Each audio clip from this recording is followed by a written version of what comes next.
Bienvenidos a todos a su canal Profesor Óscar Castillo, canal dedicado a la docencia en el área del laboratorio clínico, pero también a la fisiología humana básica, sobre todo aplicada al laboratorio de diagnóstico.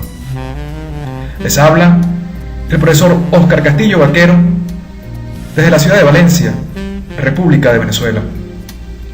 Hoy dictaremos la tercera clase acerca del fenómeno de la excitabilidad, en el cual hablaremos principalmente de la transmisión de información entre células nerviosas y también entre las neuronas y otras células como las musculares. Es decir, hablaremos de la sinapsis. Sin más preámbulo, comencemos.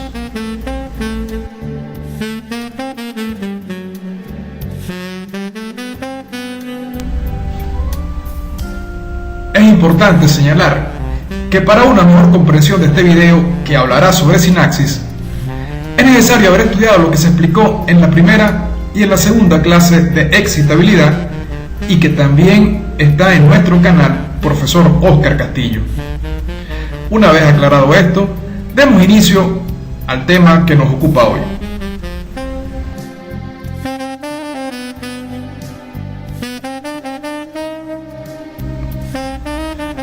Se define como sinapsis las áreas de contacto intercelular entre dos neuronas o entre una neurona y una célula muscular o una célula glandular. En la sinapsis se transmiten señales eléctricas o se modifica la actividad metabólica de la célula posináptica.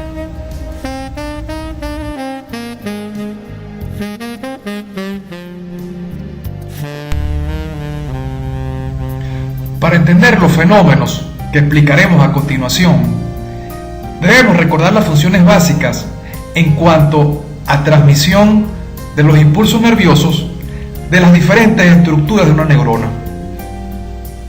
Primero tenemos a las dendritas, que son prolongaciones protoplasmáticas ramificadas, bastante cortas de la neurona, y su principal función es recibir los impulsos de otras neuronas y enviarlas hasta el soma de la célula.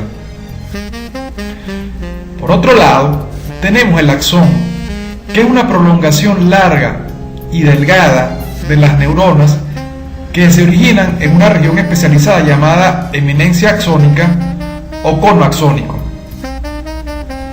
La función del axón es conducir el impulso nervioso desde el cuerpo celular hacia otra célula.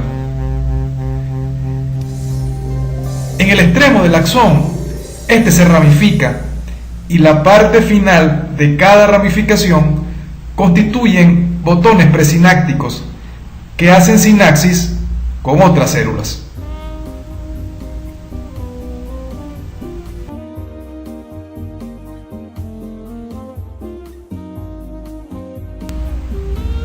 En la sinapsis siempre hay dos células implicadas, una llamada célula presináptica que transmitirá un mensaje a otra célula llamada posináptica.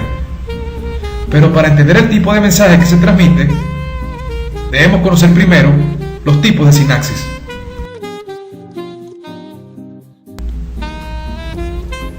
Los dos tipos principales de sinapsis que estudiaremos son las sinapsis eléctricas y las químicas. Estudiamos primero la sinapsis eléctrica.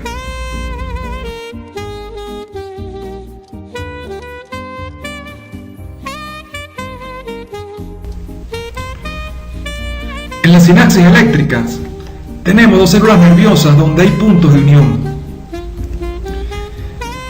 Las zonas contiguas de las neuronas se comunican por canales proteicos llamados conexones, que están formados por un anillo de proteínas integradas en la membrana llamadas conexinas.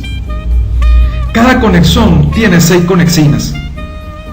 Los conexones de la neurona presináptica están en contacto con los conexones de la neurona posináptica y se forma una especie de túnel que comunica una célula con la otra. Los iones pueden moverse así del citoplasma de una neurona a la siguiente, transmitiendo directamente el potencial de acción, sin la necesidad de que exista un neurotransmisor que provoque cambios en la segunda célula.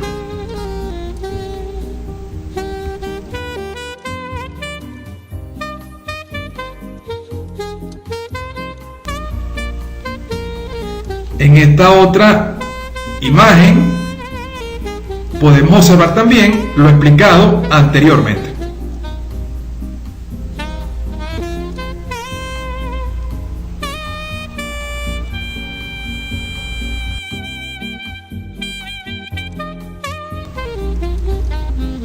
Hablemos a continuación de la sinapsis química.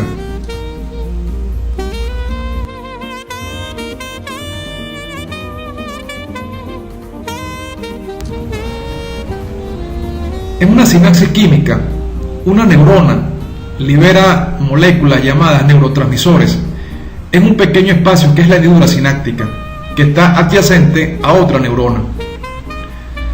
Los neurotransmisores son mantenidos en vesículas y son liberados en la hendidura sináptica por exocitosis. Luego, estas moléculas se unen a receptores presentes en la célula posináptica y esto produce cambios eléctricos o metabólicos en esa neurona posináptica, pero eso lo explicaremos más adelante.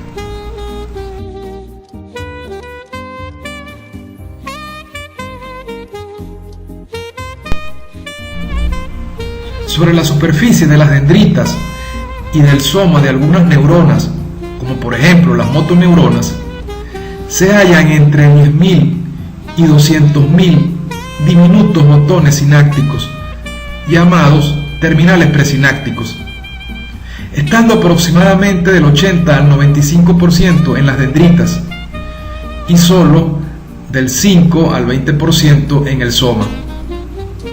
Estos terminales presinápticos ocupan el extremo final de las fibras nerviosas originadas en muchas otras neuronas, que en gran parte son excitadoras, es decir, secretan una sustancia transmisora que estimula a la neurona posináptica.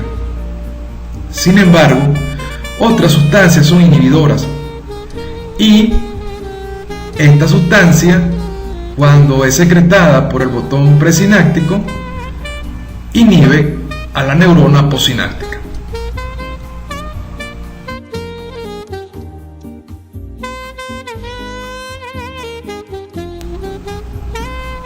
Y como ya hemos dicho anteriormente, un neurotransmisor es una biomolécula sintetizada generalmente por las neuronas que se vierte a partir de vesículas existentes en la neurona presináptica y que produce un cambio en la actividad de la neurona posináptica.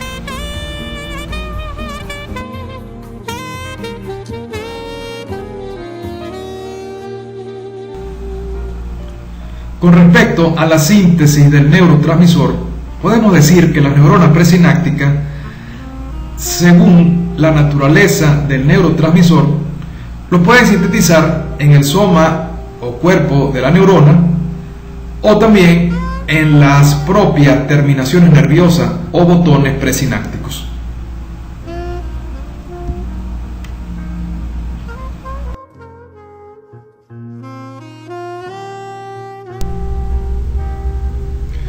Algunos neurotransmisores se sintetizan en el soma de la neurona y a través del interior del axón fluyen encerradas en vesículas hacia el botón presináptico.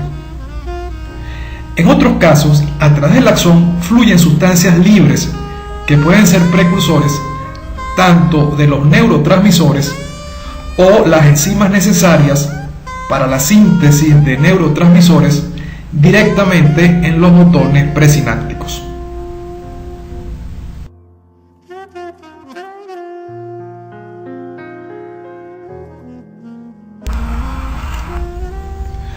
Hagamos una ampliación para ver los elementos más importantes de la sinapsis química. La sinapsis química se establece entre células que están separadas entre sí por un espacio de unos 20 a 30 nanómetros, lo que es llamado la hendidura sináptica. Recuerden que un nanómetro es la milmillonésima parte de un metro, o dicho de otra manera, en un metro hay 1.000 millones de nanómetros. La activación de una sinapsis química ocurre por la liberación de neurotransmisores, la cual es iniciada por la llegada de un impulso nervioso o potencial de acción al botón sináptico. La liberación del neurotransmisor se produce mediante un proceso muy rápido de secreción celular que explicaremos más adelante. Ubiquen en esta imagen el terminal presináptico o botón sináptico, la neurona posináptica, la hendidura sináptica y las vesículas sinápticas que contienen los neurotransmisores.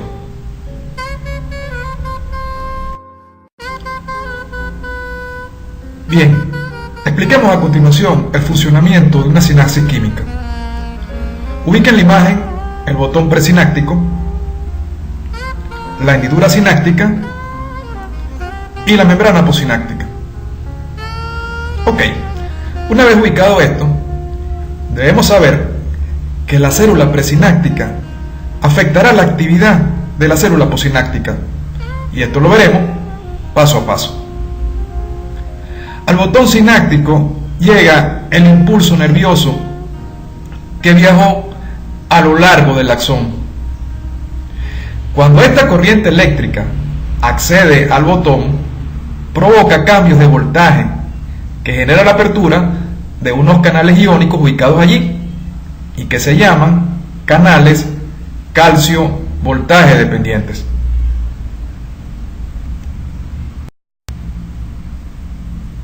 Acá vemos entonces la apertura de dichos canales y debemos recordar que la concentración de calcio en el líquido extracelular es mucho mayor que en el líquido intracelular. Al abrirse estos canales para calcio, el calcio difunde al interior del botón sináptico. Esta entrada de calcio provocará una serie de fenómenos moleculares que provocará la exocitosis del contenido que está dentro de las vesículas. Recuerden que las vesículas presinápticas contienen neurotransmisores.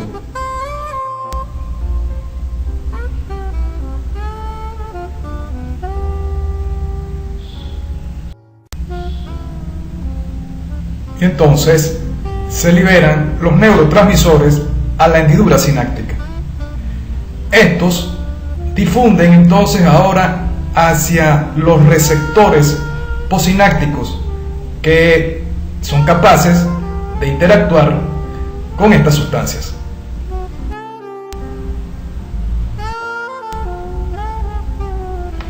Una vez que el neurotransmisor se une a su receptor específico en la membrana de la célula posináptica, los efectos que se van a producir en la célula van a depender del tipo de receptor al cual se unen los neurotransmisores. Veamos entonces cuáles son los tipos de receptores que existen.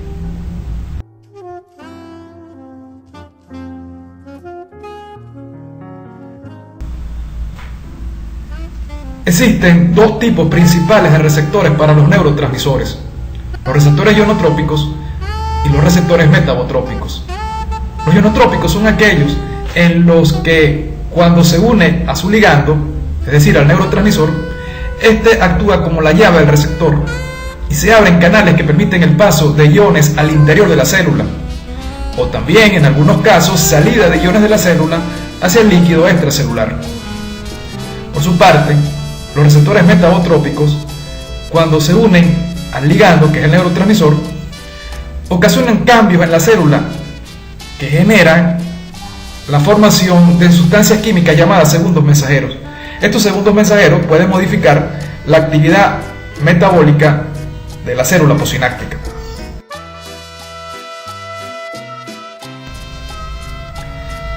Expliquemos primero a los receptores ionotrópicos.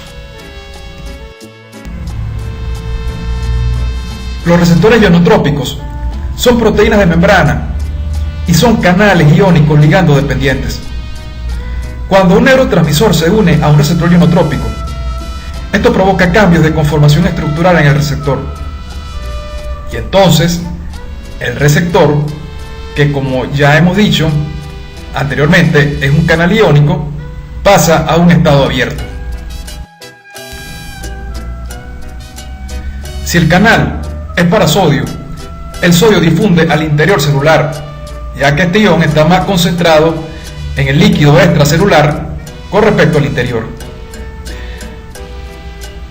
Al fluir sodio al interior de la célula, con él fluyen sus cargas positivas, y la célula posináptica en ese punto de su membrana se excita, se despolariza.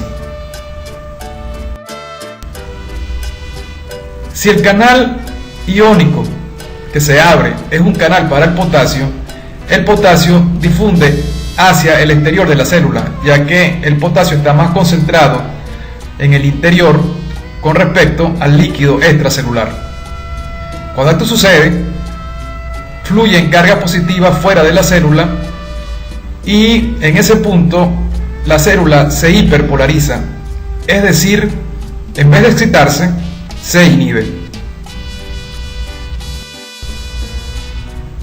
Si el canal iónico que se abre es para cloruro, el cloruro difunde hacia el interior celular, ya que está más concentrado en el líquido extracelular con respecto al interior. Con el cloruro fluyen sus cargas negativas y la célula también se hiperpolariza, es decir, se inhibe. En vez de excitarse, ocurre una inhibición.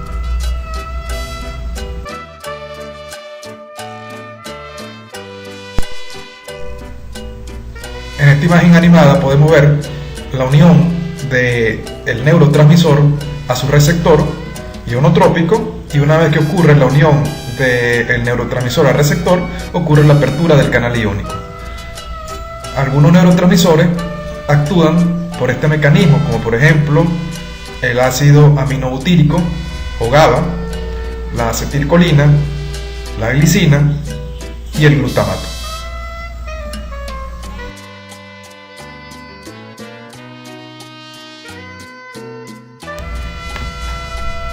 Veamos a continuación entonces los receptores metabotrópicos.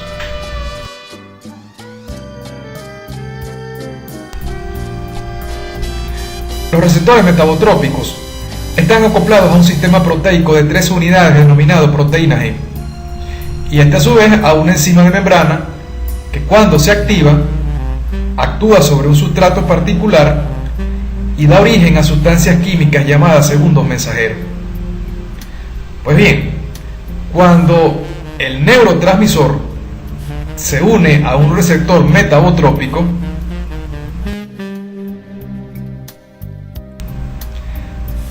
este receptor se activa e induce activación del sistema de proteína G, y a su vez activa a una enzima de membrana que actúa sobre un sustrato determinado y originan segundos mensajeros que pueden tener varias acciones. Una de ellas es inducir la apertura de canales iónicos.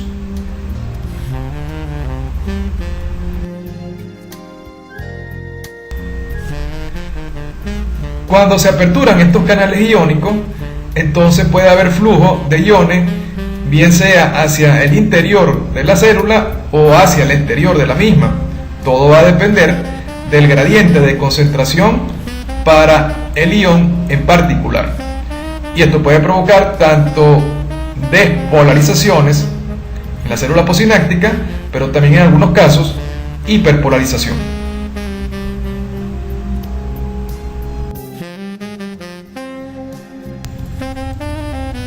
A veces sucede que una vez que el neurotransmisor se une al receptor metabotrópico, esto provoca activación del complejo trimérico proteína G, y alguna subunidad de este complejo se separa e interactúa con un canal iónico.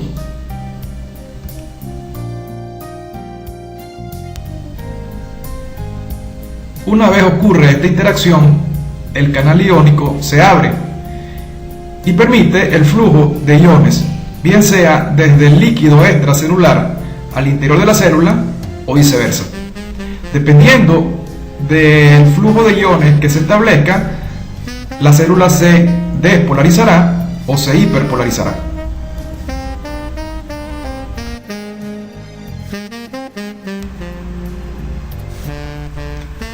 casos, los segundos mensajeros originados producen cambios metabólicos en la célula posináptica, ya que pueden inducir activación o desactivación de ciertas proteínas intracelulares.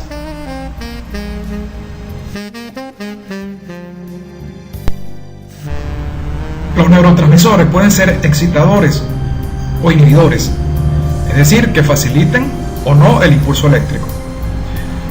Sin embargo, es el sistema receptor presente en la célula lo que determina la acción del neurotransmisor. Es por esto que un mismo neurotransmisor puede ser excitatorio o inhibitorio.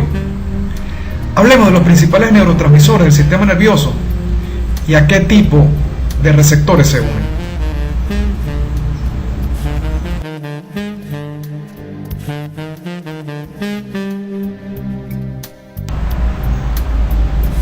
Hablemos primero del glutamato. El glutamato es un neurotransmisor que media la mayor parte de sinapsis excitatoria del sistema nervioso central. Es el principal mediador de la información sensorial, motora, cognitiva, emocional e interviene en la formación de memorias y en su recuperación. También interviene en la neuroplasticidad, los procesos de aprendizaje y además es el precursor del GABA, que es otro neurotransmisor del cual hablaremos más adelante, y este neurotransmisor GABA es inhibitorio.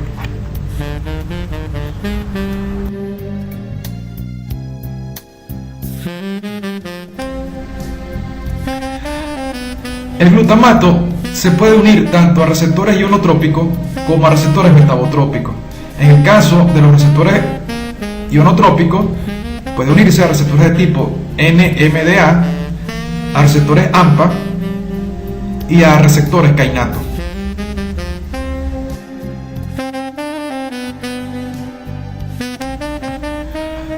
Una vez que el glutamato se une a alguno de los receptores ionotrópicos para este neurotransmisor, el receptor, que también es un canal iónico, se abre y permite selectivamente la difusión de ciertos iones.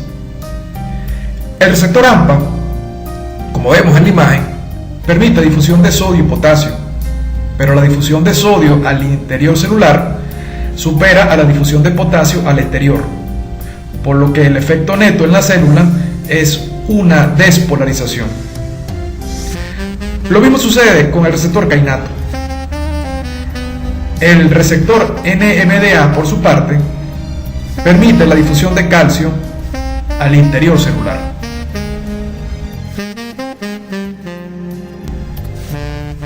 El glutamato también actúa sobre receptores metabotrópicos acoplados a sistemas triméricos de proteína G, modulando así la producción de segundos mensajeros intracelulares. Los receptores metabotrópicos del glutamato median los efectos lentos de este neurotransmisor. Los estudios han revelado que existen al menos 8 subtipos de receptores metabotrópicos del glutamato. Algunos receptores a través de la proteína G activan o inhiben enzimas de membrana, como por ejemplo la fosfolipasa C o adenosiclasa, y por tanto regulan la producción de segundos mensajeros, que a su vez regulan la permeabilidad iónica o modifican el metabolismo celular.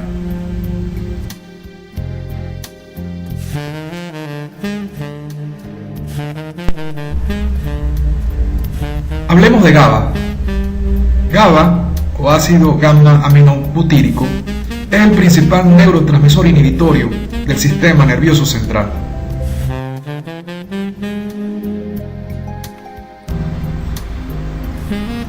GABA tiene receptores tanto ionotrópicos como receptores metabotrópicos. Los receptores ionotrópicos de GABA son el receptor GABA A y GABA C, y el receptor metabotrópico de GABA es GABA B.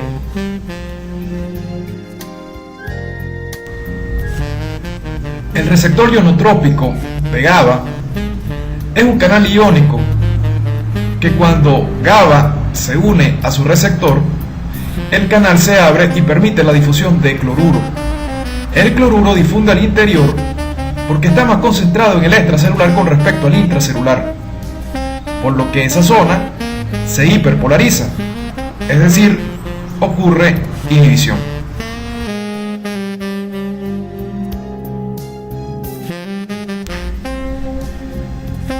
GABA es el ligando natural del receptor de GABA, que como ya dijimos antes es un canal de cloruro que se apertura cuando GABA se une al receptor, y por la entrada de cargas negativas la célula se hiperpolariza, es decir, se inhibe.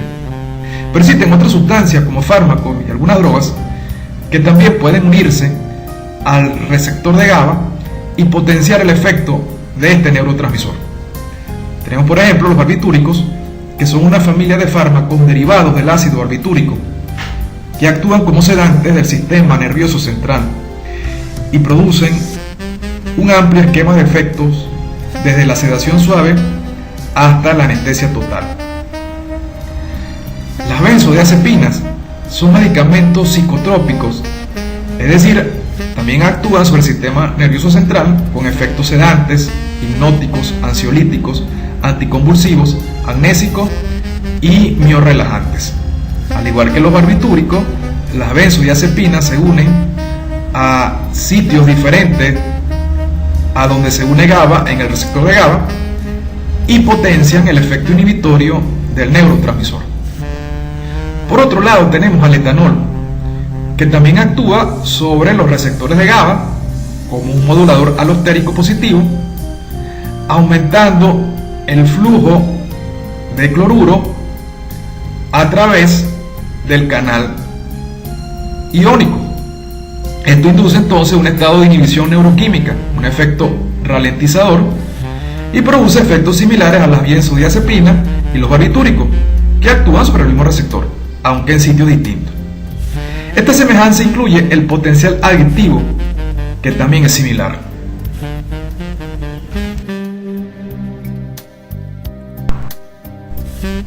GABA también tiene un receptor metabotrópico. Este, como todo receptor metabotrópico, está acoplado a un sistema trimérico denominado proteína G.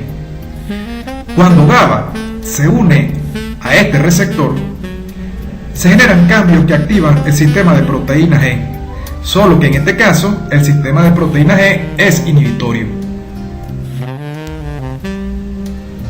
Y en este caso, la inhibición de la N-ciclasa provocará inhibición de varios sistemas efectores que al final generan la apertura de canales al potasio, que provoca escape de cargas positivas de la célula e hiperpolarización. También la inhibición de la N-ciclasa genera cierre de canales de calcio, y todo esto contribuye a los efectos inhibitorios mediados por el receptor metabotrópico de GABA.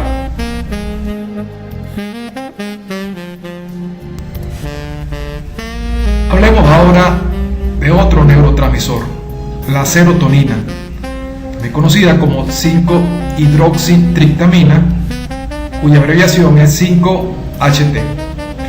Este es un neurotransmisor asociado a los estados de motivación, bienestar, humor, incremento del deseo sexual e inhibición del enojo.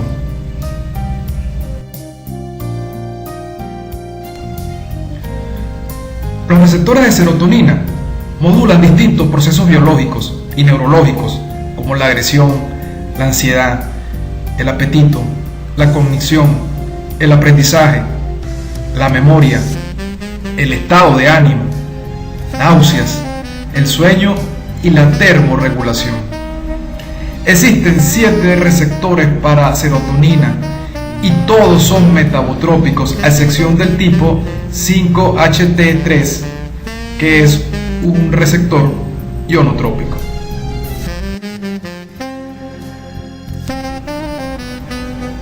El receptor ionotrópico de serotonina 5-HT3 actúa como un canal iónico para sodio que se abre cuando el receptor se une a la serotonina. Esto provoca entonces una despolarización de esa zona de la membrana.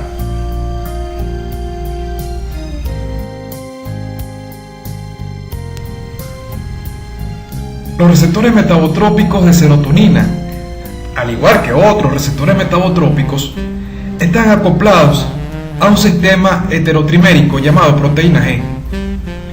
Cuando la serotonina se une a su receptor, este activa al sistema proteína G y algunas unidades del sistema activan enzimas de membrana como la adenilciclasa o la fosfolipasa C. Entonces, estas enzimas actúan sobre sustratos específicos y se generan segundos mensajeros que pueden tener efectos sobre la apertura o cierre de canales iónicos, pero los segundos mensajeros también pueden modificar el metabolismo celular.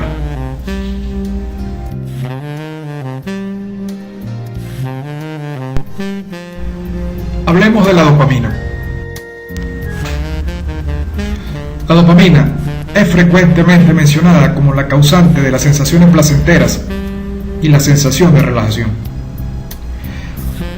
Otra función importante de la dopamina la encontramos en la coordinación de ciertos movimientos musculares, la regulación de la memoria, los procesos cognitivos asociados al aprendizaje, e incluso se ha visto que tiene un papel importante en la toma de decisiones. Estudios han reportado el vínculo entre motivación y dopamina, puesto que se demostró que las personas más enfocadas a cumplir con ciertos objetivos exigentes eran las que más dopamina tenían en su córtex prefrontal y en su cuerpo estriado. Los receptores de dopamina son metabotrópicos. Existen los tipos de 1, de 2, de 3, de 4 y de 5.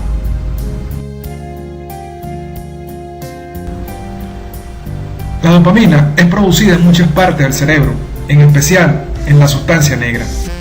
La sustancia negra se trata de una estructura que se encuentra en el cerebro medio y que juega un papel importante en la función cerebral, en particular en el movimiento de los ojos, el control motor, la búsqueda de recompensa, el aprendizaje y también la adicción.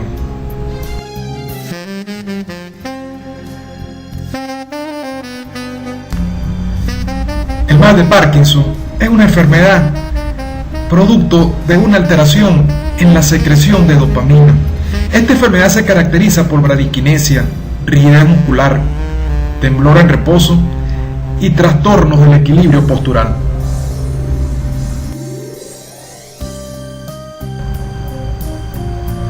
La enfermedad de Parkinson es considerada un trastorno degenerativo altamente incapacitante del sistema nervioso central, y su etiología radica en la reducida secreción en los ganglios basales de dopamina. Los ganglios basales son estructuras que regulan el movimiento.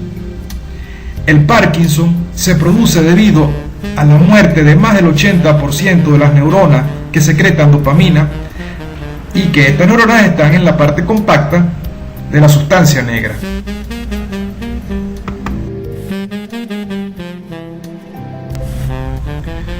Existen 5 tipos diferentes de receptores de dopamina, llamados D1, D2, D3, D4 y D5. Todos estos receptores de dopamina son receptores metabotrópicos, acoplados a un sistema trimérico de proteína G. La dopamina, al unirse al receptor, produce cambios en el mismo, y este activa al sistema de proteína G, que a su vez activará a una enzima de membrana, la cual actuará sobre algún sustrato específico y generará la formación de un segundo mensajero, el cual será el efector de las acciones, como por ejemplo actuar sobre canales iónicos, permitiendo su apertura o provocando activación de procesos metabólicos celulares.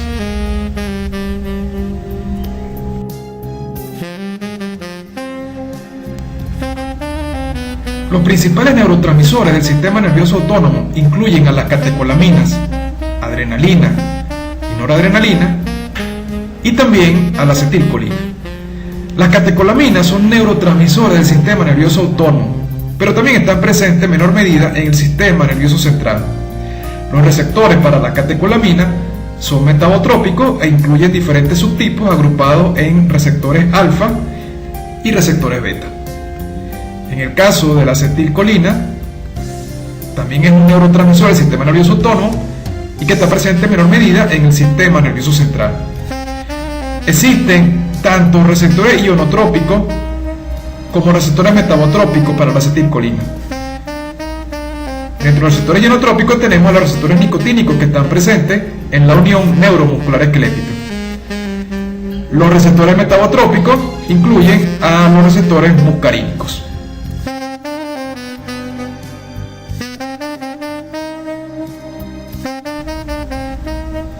Cuando se activa una sinapsis, la célula postsináptica puede o no afrontar un potencial de acción. Puede ser que se inhiba o se excite, pero no necesariamente se genere un potencial de acción por esa sola sinapsis que se activó. En algunos casos, la activación de una sola sinapsis sí lleva a la generación de un potencial de acción en la célula postsináptica. Pero para entender esto, tenemos que hablar de los potenciales electrotónicos y de la sumación.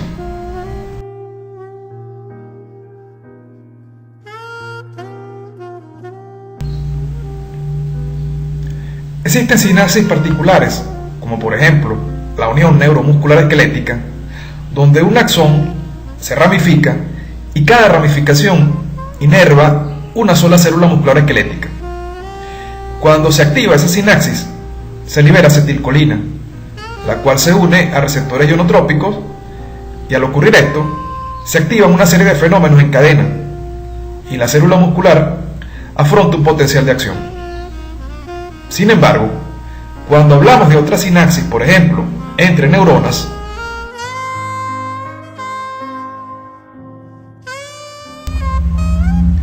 el funcionamiento es diferente. Una neurona tiene funciones tanto de neurona presináptica y postsináptica también. Y sobre la superficie de una neurona pueden haber miles de conexiones sinápticas. La activación de una sola sinapsis sobre una neurona postsináptica no va a generar por sí sola un potencial de acción. Tiene que haber una activación conjunta de muchas neuronas simultáneamente para generar un potencial de acción.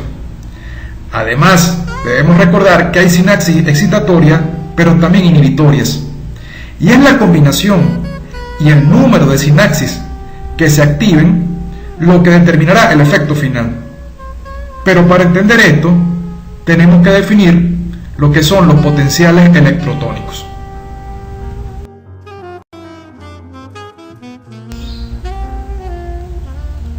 Estudiemos entonces los potenciales electrotónicos.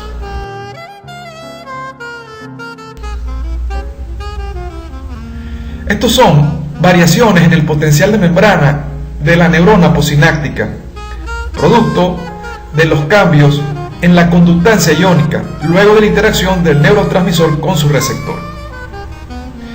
Existen los potenciales postsinápticos excitatorios y también los potenciales postsinápticos inhibitorios. Expliquemos entonces a continuación de qué se trata esto.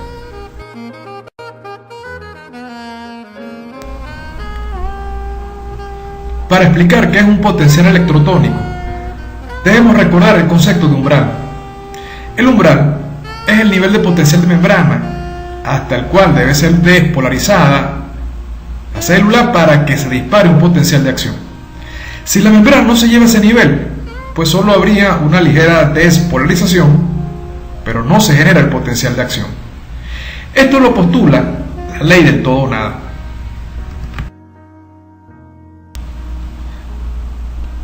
Expliquemos con esta imagen lo que es un potencial postsináptico excitatorio. Cuando un neurotransmisor interactúa con su receptor y esto provoca la apertura del canal iónico para un ion positivo y este difunde hacia el interior, por ejemplo, el sodio, con él difunden también sus cargas positivas, por lo cual la célula se despolariza. Sin embargo, esta despolarización no es capaz de llevar la membrana al umbral. Los potenciales electrotónicos son de pequeña amplitud, ya que pueden medir entre 0,2 a 0,4 milivoltios. Normalmente se requieren múltiples potenciales postsinápticos para que la neurona posináptica alcance el umbral. Entonces, el potencial posináptico excitatorio sería una ligera despolarización de la membrana por la apertura de un canal iónico para un catión, y este catión difunde al interior de la célula y esto provoca una ligera despolarización que acerca la membrana al umbral, pero no es suficiente para llevarla a este nivel. Para entender entonces cómo la membrana puede ser llevada al nivel de umbral, tenemos que estudiar un concepto que veremos más adelante, que se refiere a la sumación de los potenciales electrotónicos.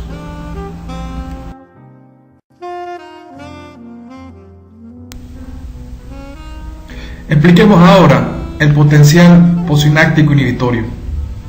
En este caso, en vez de ocurrir una despolarización, lo que ocurre es una hiperpolarización. Es decir, la zona de la célula donde ocurre el fenómeno se hace más negativa.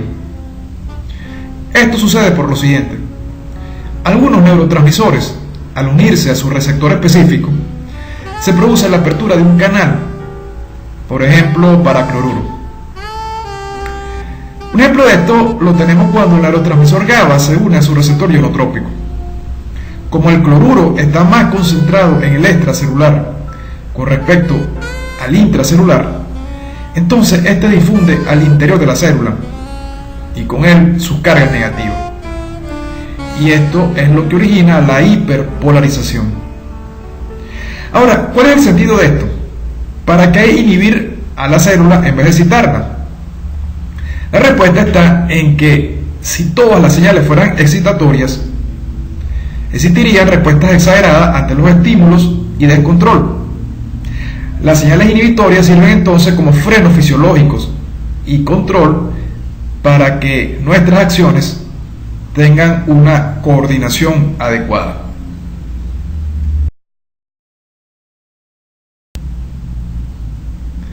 Los potenciales posinápticos inhibitorios también pueden ocurrir si el canal que se apertura es para potasio. Debemos recordar que la concentración de potasio es mayor dentro de la célula con respecto al líquido extracelular. Si se abre este canal para potasio, entonces el potasio difunde al exterior y con él sus cargas positivas, y al perderse estas cargas positivas, la célula también se hiperpolariza.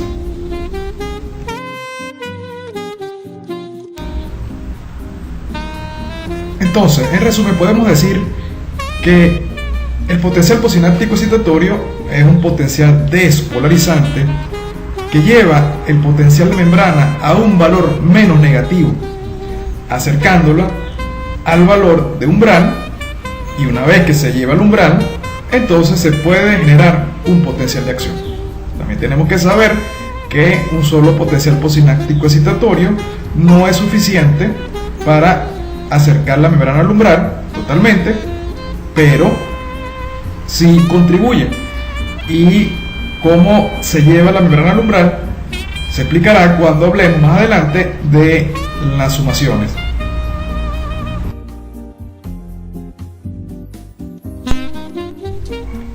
En el caso de un potencial posináptico inhibitorio, este es un potencial hiperpolarizante que hace que el potencial de membrana esté en un valor más negativo, lo que reduce la probabilidad de que se pueda generar un potencial de acción.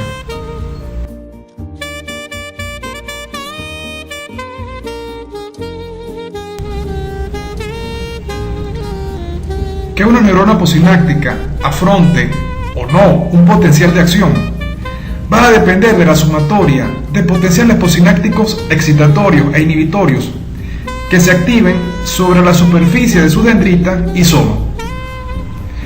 Al final, todas estas descargas y las corrientes eléctricas convergen en el cono axónico. Si esta zona es llevada al nivel de umbral, entonces se dispara un potencial de acción que se transmite a lo largo del axón. Y esta corriente tendrá a su vez efecto en otra célula con la que haga sinapsis las ramificaciones de ese axón.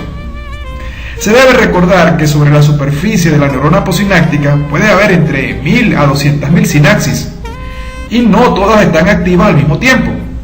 Es así pues que dependiendo de la combinación de sinapsis activas sobre la superficie de la neurona posináptica, va a depender su respuesta.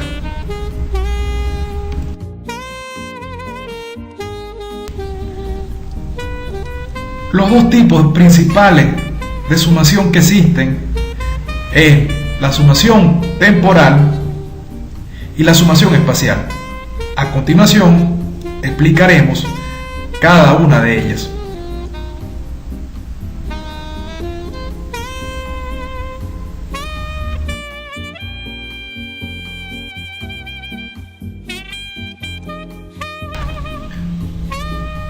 Para explicar la sumación, veamos el siguiente modelo.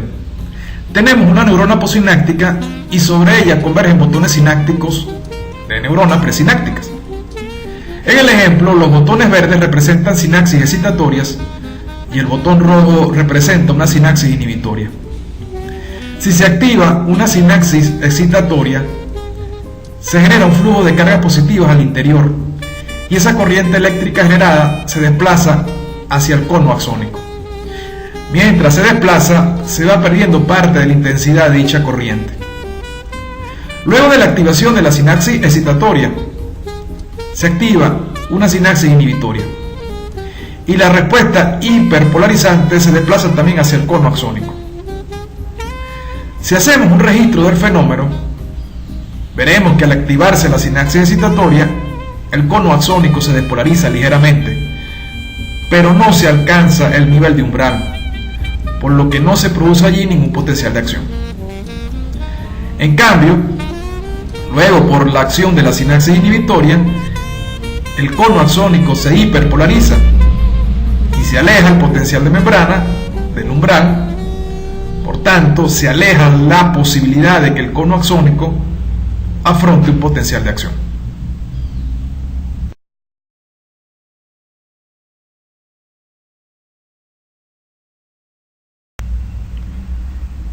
Expliquemos ahora la sumación temporal. Imaginemos que se activa una sinapsis excitatoria que produce un potencial postsináptico excitatorio y que genera una corriente eléctrica que se dirige al cono axónico.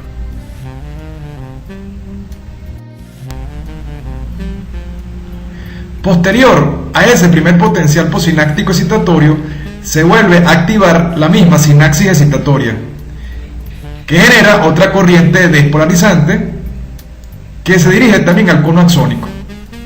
Si graficamos esto, tendríamos dos despolarizaciones separadas, pero ninguna llevó el cono axónico al umbral.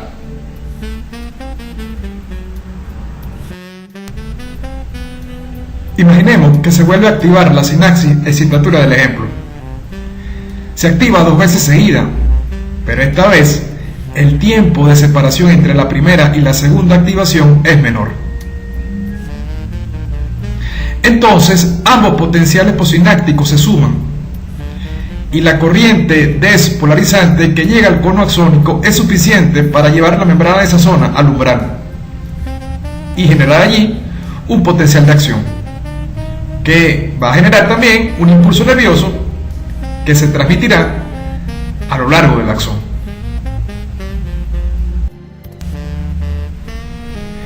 Entonces, la sumación temporal se produce por la sumación de potenciales postsinápticos de una misma sinapsis, que se activa de manera repetida y con una separación en tiempo lo suficientemente corto para que se sumen las despolarizaciones.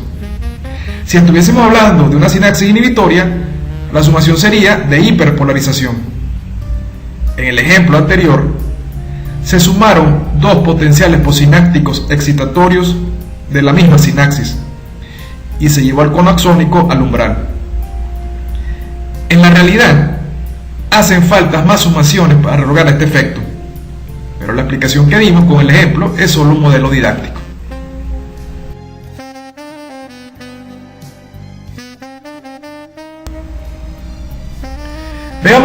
la sumación espacial.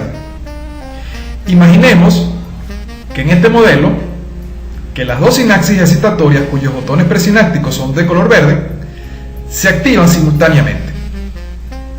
En este caso se producen simultáneamente dos potenciales posinápticos excitatorios en dos puntos diferentes de la neurona posináptica. Las dos despolarizaciones se suman y se genera una corriente eléctrica que al llegar al cono axónico lleva a esta zona al umbral y se dispara entonces un potencial de acción.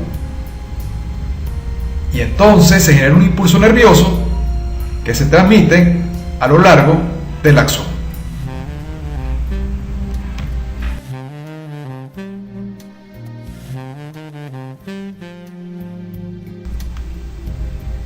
La sumación espacial también puede implicar sinapsis excitatorias e inhibitorias. Veamos este ejemplo. Imaginemos que simultáneamente se activan una sinapsis excitatoria y una inhibitoria al mismo tiempo. Entonces, tanto la corriente despolarizante de la sinapsis excitatoria y la corriente hiperpolarizante de la activación de la sinapsis inhibitoria fluyen hacia el cono axónico y hay una anulación entre una y la otra. Entonces, no se produce ninguna respuesta evidente y la célula se mantiene en reposo.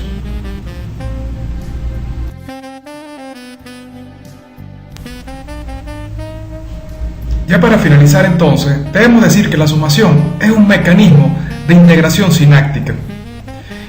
Y, resumiendo, la sumación temporal, como ya hemos dicho, es cuando los potenciales sinápticos se producen en la misma región de membrana, pero se suman en el tiempo, ya que aprovechando su duración, se genera un potencial sináptico sin haber concluido el anterior, y es decir, sin que la membrana haya vuelto a su valor de reposo. En cambio, la sumación espacial es cuando los potenciales sinápticos se producen de forma simultánea en diferentes regiones de la membrana neuronal y se suman.